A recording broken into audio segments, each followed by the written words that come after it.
Good morning, Mr. President. Good morning, distinguished during, before, and after. President, just a while ago, the new law shall be known as children before disasters and other emergency situations. On the part of the House of Representatives, authors and co-sponsors, Congresswomen Yap and Linabel Villarica, as well as Congressman Gavani Mariano Piamonte. On the part of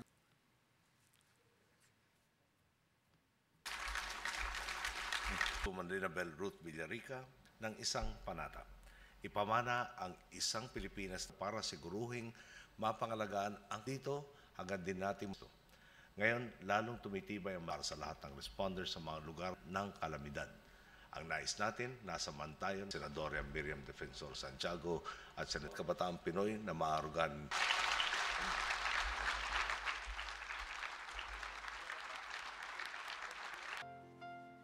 the DSW